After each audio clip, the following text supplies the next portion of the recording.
Why hello there and welcome to this video. In today's video, we are going to be talking about the state of the country for trans folk. But if you're not a trans person, stick around because this definitely concerns you too. If you're part of the LGBTQIA community, then obviously this concerns you because after they're done coming for us, who do you think they're going to target next? They've already mentioned they plan on coming after same-sex marriage. It's just that trans rights are like the quote-unquote front line right now because the Republicans have double down, triple down, quadruple down on attacking trans people and making that a big part of their platform. With all that being said, if you're a cis person, you definitely have plenty of reasons to be worried about this blatant and unconstitutional attack on human rights, this push towards cruelty. But I want to go ahead and jump right into the article that I'm using for today because I just feel like we got to get talking about this. So here we are. I'm going to try to make this like a shorter video today. I want to sort of make this one punchy and impactful because I'm trying to keep this one moving to get this to spread a little bit farther, maybe a little bit faster. So we're using Erin in the Morning. This article is written by Erin Reed. We have the title of the article here: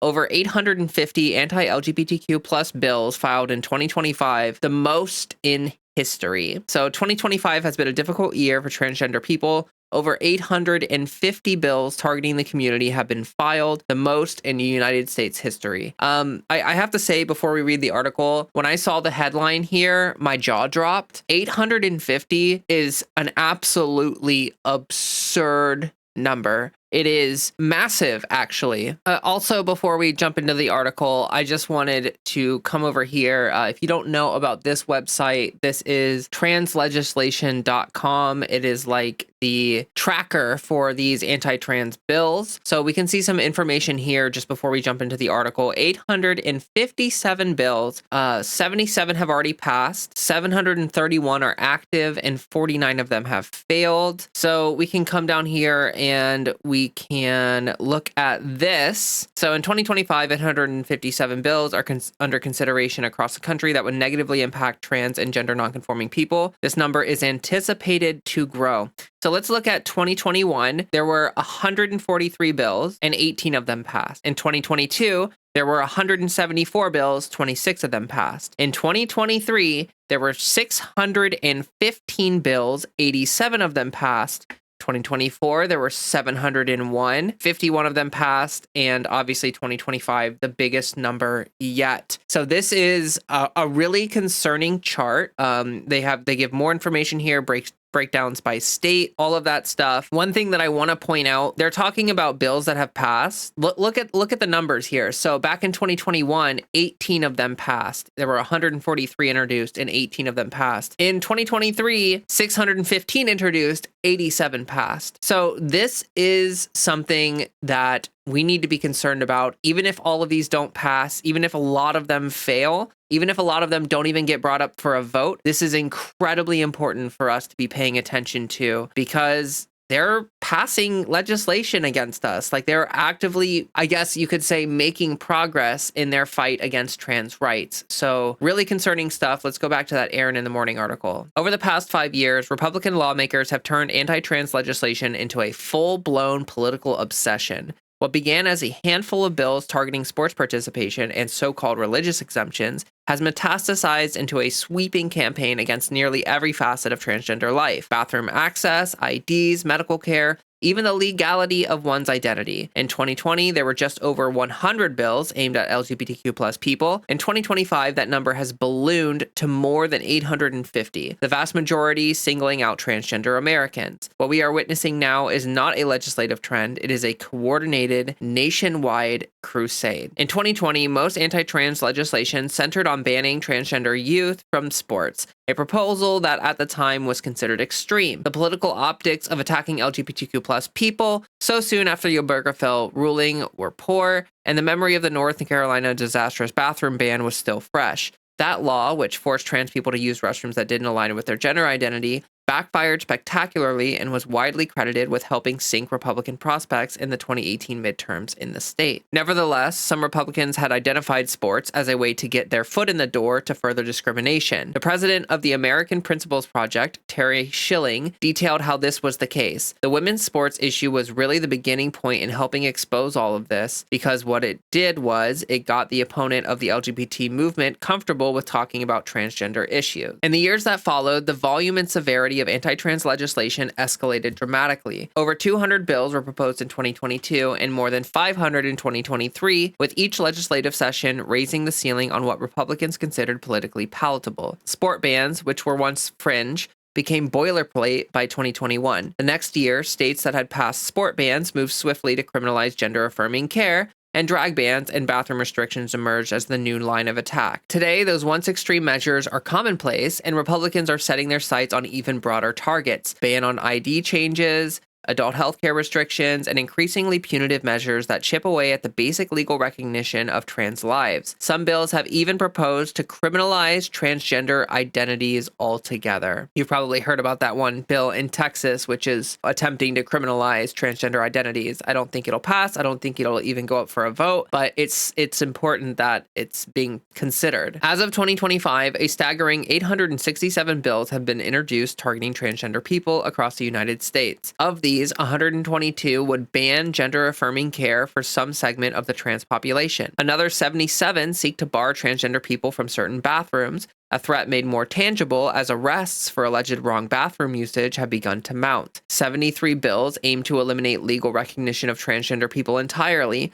often by revoking updated driver licenses, stripping correct gender markers, and invalidating identification documents. Others target drag and transgender people dressed in the wrong clothes, or require schools to forcibly out transgender students. A newer, especially chilling category would classify gender-affirming care or even social transition as child abuse, opening the door for state-sanctioned removal of trans youth from supportive homes. So far, 51 anti-trans bills have been signed into law this year, with many more advancing through state legislatures. As state legislatures escalate their assault on transgender rights, the federal government under Trump has doubled down, punishing blue states for protective laws, banning transgender people from military service, investigating teachers for affirming trans students, defunding hospitals that provide care, and targeting organizations for simply acknowledging the word transgender. In scope and in intensity, 2025 has become the most punishing year yet for transgender people in America. The goal is unmistakable: to make it nearly impossible for transgender people to live openly, safely, and with dignity in public life. Okay, so that's the article, and it paints a very clear picture. We are living in a rather dystopian time, which I'm sure you're probably aware of that. And actually, one more thing before we start talking about this. I wanted to mention there is a map that Erin made right here that shows the density of anti-trans legislation. So like the more bills, the darker the state color. And I think Texas is leading here, and I think it says 122 down here, which means that Texas has 122 bills, and there are, the various states over here. Again, you can go to this one website and you can see the breakdown by state. We see here Texas has 127, so a little more than what I just said, and then you can see the rest over there. But yeah, it's looking kind of scary. It's looking pretty rough. The amount and the intensity of this attack has mounted over the years, and these bills have become more aggressive in what they attempt to do. Like, they are trying to do more banning. They're trying to ban more things. Rather than just targeting the niche issues, they're literally targeting our ability to exist in public. So obviously this is very concerning, and this is something that has only gotten worse as sort of the Trump era has continued, because Trump has led this charge and everyone falls in line, and then they become obsessed with trans people, and they want to spend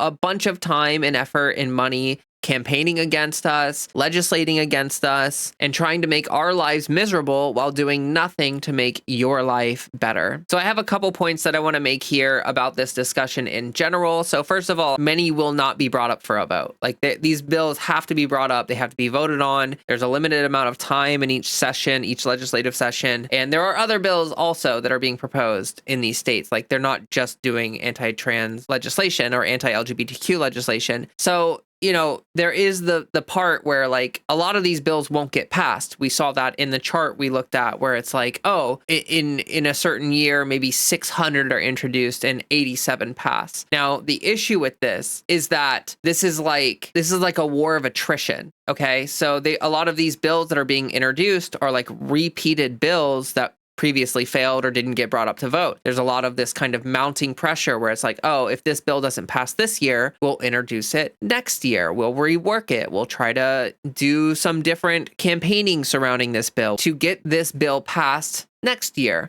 There was actually a Twitter Spaces thing that I distinctly remember. I think it was last year or 2024, where Ohio and Michigan representatives were talking openly on a Twitter Spaces about how this is an important battle for them. They want to legislate against trans people, and it's really important to them. It's so important that they are going to continue this focus, even if it's a failure, even if it isn't popular. They know that they can chip away at our rights by continuing to keep the pressure up over time. Maybe they don't pass something this year, but they might pass something next year. And that means that they're not discouraged by the lack of these bills passing. They're not discouraged by them not being brought up to vote. It actually just means that this is a continuing battle. This is something that's going to keep happening. It's going to continue on. And it's really unfortunate because there is a sort of power that they have there where unless protections are like enshrined in the Constitution of the state or something like that, we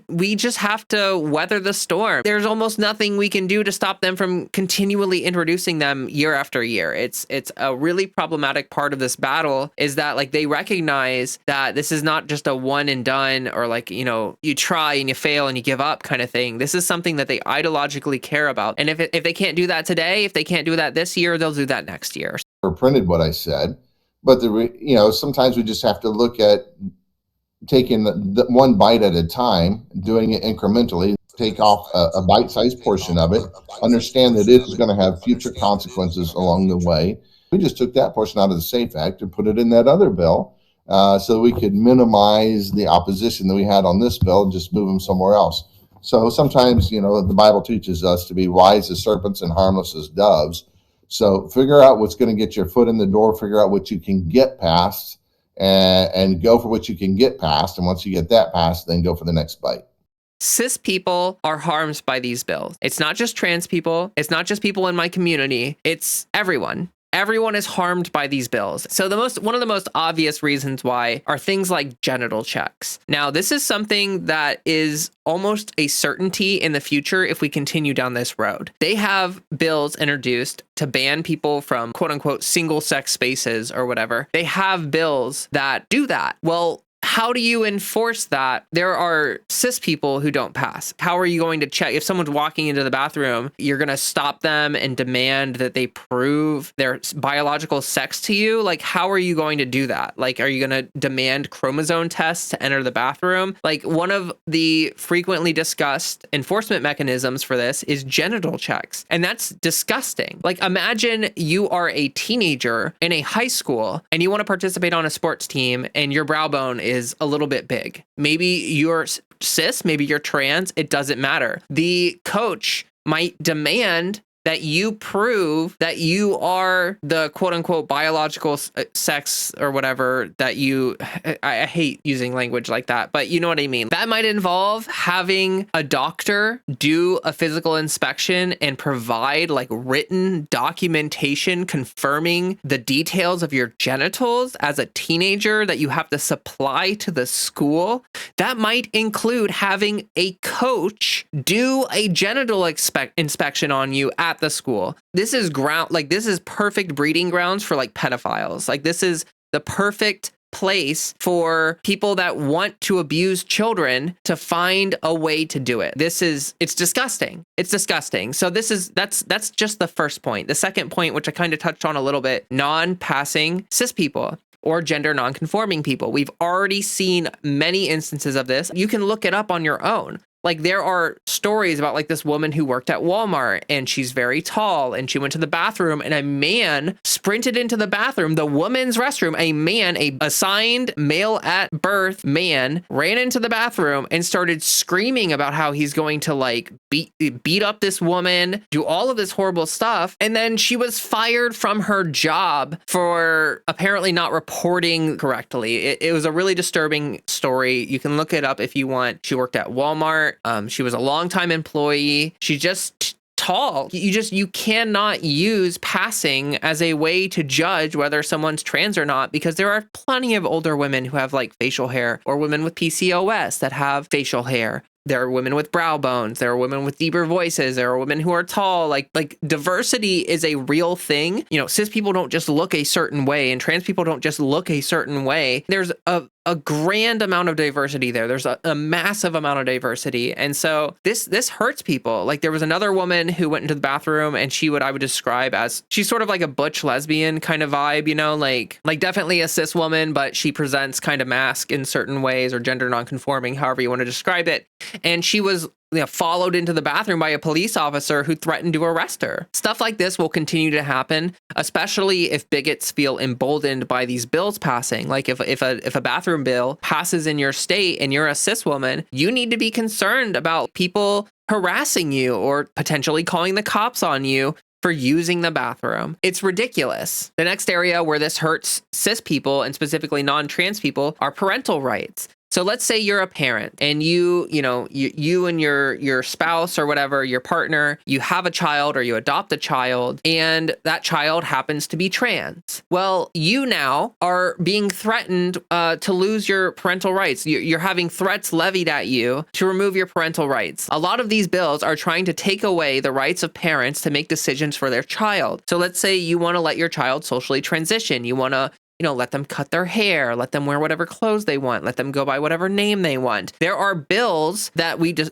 read in this article that are designed to attack this and remove parental rights and make it illegal to allow your child to get a haircut. Like they want to make it illegal to let your child wear whatever clothes they want to wear, go by whatever name they want to use. Like that's ridiculous. Whatever happened to parental rights? Whatever happened to the right of a parent to raise their child how they want to raise their child? Like we're not even talking about medical transition at this point. Like a lot of these bills would make it illegal to socially transition a child. And that is absolutely disturbing. If you want to raise your kid in a certain way and, that's approved by a doctor or a therapist, and you've gone through the process and you've talked to your child, like that should be between you and medical professionals and your child. The government has no reason, no right to get involved with that process and tell you what to do and tell you what you're not allowed to do. The next way this hurts cis people is that like politicians are focusing on this instead of issues that matter. If you're a right winger, then you should be absolutely pissed that seeing this number, 850 bills, even more than that really, but like you should be furious because these are not bills that will improve your life. They're not bills that help with the economy. They're not bills that help with environmental issues. They're not bills that help with zoning issues. They're not bills that will help with housing. They're not bills that'll help with the wage issue. They're not bills that will do anything good for you. Like these bills are designed to be a distraction, which is the next point. These bills are designed to distract you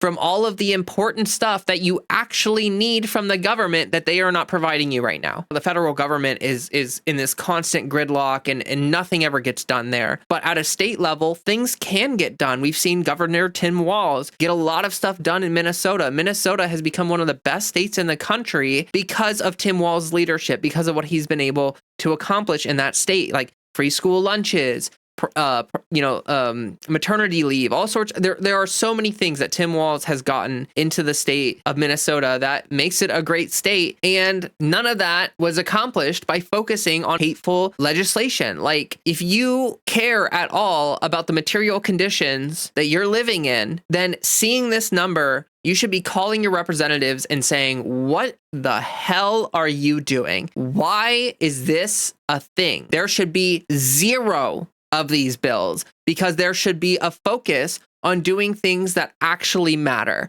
not this culture war bullshit. Will this get worse? The answer is yes. Like, I don't need to guess at this. I don't need to know the future to know that this is going to get worse before it gets better. We are in the first year of the Trump administration. There is an almost an extreme level of certainty that they will attempt this huge number of bills again next year and the year after that, and at least the year after that. So I predict that we will see maybe 1,000 anti-LGBTQ bills in like 2026. And then, from there on out, like, who knows where it's going to go, And this is an unfortunate reality, but this is going to continue to happen until we have protections added into state constitutions, added into the federal law. There's absolutely nothing we can do to stop the escalation. And obviously, they view this as like their last hurrah, their big moment to do all the damage that they want to do while Trump is in office. They know that after Trump is gone, his movement is going to collapse. He is an extremely enigmatic, quote unquote, charismatic leader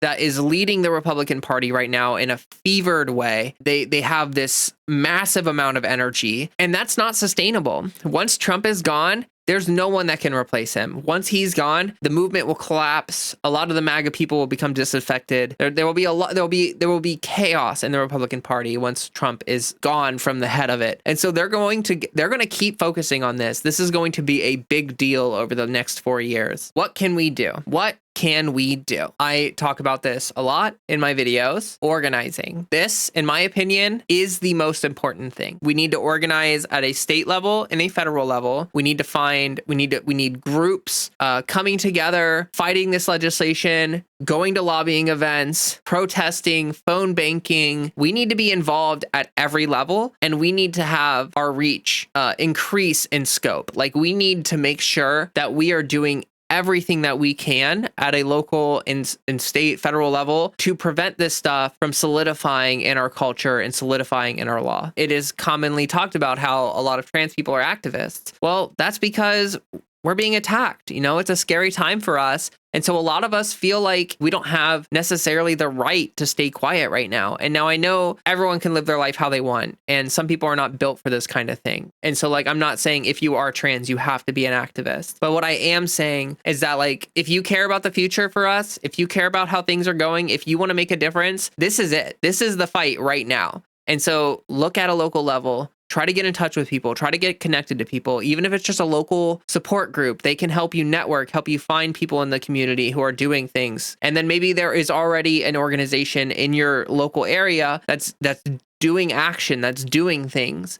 Get involved. On top of any like actual advocacy efforts, there's also like the personal relationships and your social network and getting people educated and understanding trans issues and trans rights. So I've talked about this a lot. I live in a red state. A lot of the people that I interact with on a daily basis, like at work or out in public, they've never met a trans person before, or at least they don't think they've met a trans person before. They probably have. They just didn't really notice it at the time. But when you engage with people on a daily basis and you're trans, you are making a difference. You're normalizing us. You're building our humanity up in their minds. And I've seen a lot of people come to me and tell me that I've helped them understand trans people better. I've seen people learn actively around me, treat me with respect, all this stuff. And that's really important. Like, if all of us do that, we make a big difference, because then when these bills come up and when people see this kind of legislation or they're reading a news article or whatever,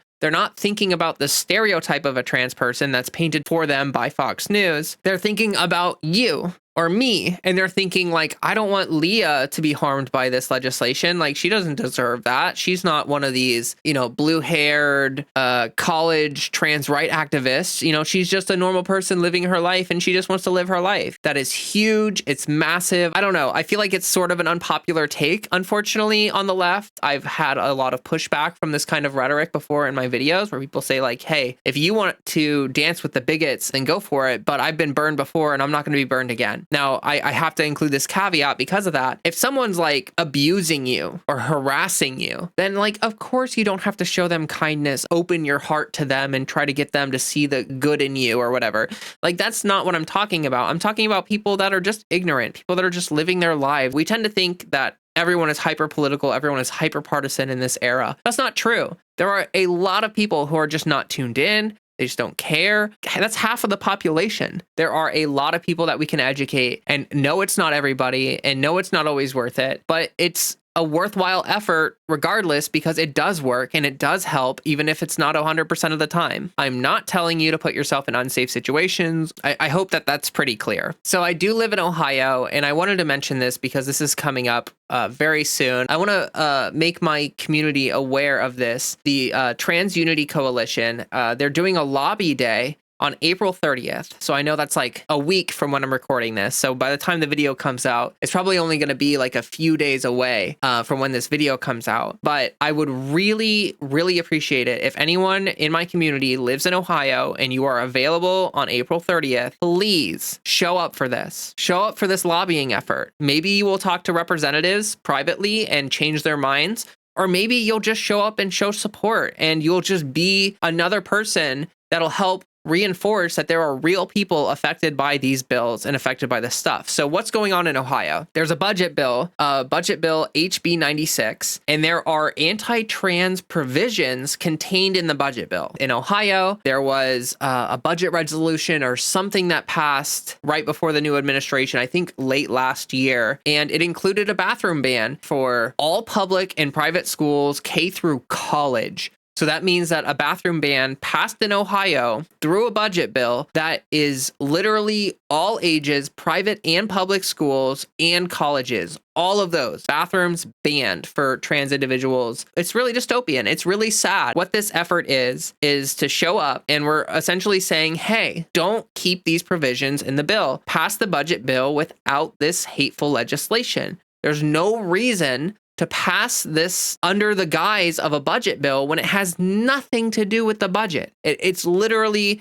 culture war stuff shoved into a budget bill. These bills need to be introduced separately. They need to be introduced on their own. So there's a QR code here. Maybe you can scan that. I don't know, but there is a little short link right here. And this is going to be really important, and I'm going to be here for this. I'm showing up for this lobbying effort. I have a meeting with the founder soon. We're going to talk about what role I'm going to play during this event. And maybe I'll have some stories to tell about my experiences at this lobbying event. I am happy to be involved. I'm really thankful that the Trans Unity Coalition reached out to me. I'm really happy that they wanted to include me in these efforts, and I am happy to do absolutely anything I can to spread the word, to get people to show up, to be involved, and to increase awareness over what's happening in the very real battle that we are going through day after day, week after week, month after month, year after year. Okay, I know this was I kind of just went pretty hard in this video. A lot of energy coming from me. This is a really important topic. No, they can't stop us from being trans yet, but they're certainly trying. You may feel overwhelmed. You may feel like there's nothing you can do. Like, what can I do against 850 bills filed throughout the entire United States? But you can do something.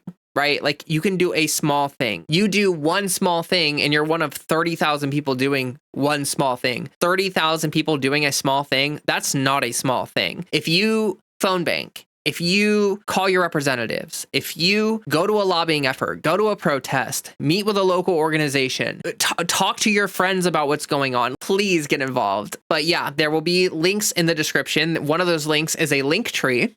It's my link tree. If you click it and open it, my Discord's in there. You can go to the Discord through that link tree. We would love to have more people in there. It's a rather large Discord with a lot of people. There's actually some real stuff that has happened in my Discord. I know specifically of one user who ran for local office and won, and was partially motivated because of my content in my community. And it was really heartwarming for them to pop into the Discord and to say, I did it. I won my local office, and I'm the only trans person who's representing my local community. So that's massive representation. That's huge. Someone wanted to go to a protest. Someone helped fund that person to go to the protest. There's all sorts of stuff going on in there. We also just chat. Lovely Discord. It's a great space for everybody. Also, in that link tree, you may notice that there's a Patreon. If you want to support my content, if you want to help me make more content, better content, I'm trying to do this full time in the long run. I work a full-time job. It's very draining. It takes a lot of time. And if I were here full time, I would be a lot more effective. I'd be able to stream more often. It'd be a wonderful thing. I'd love to do that. I'd love to be here doing this more often. This is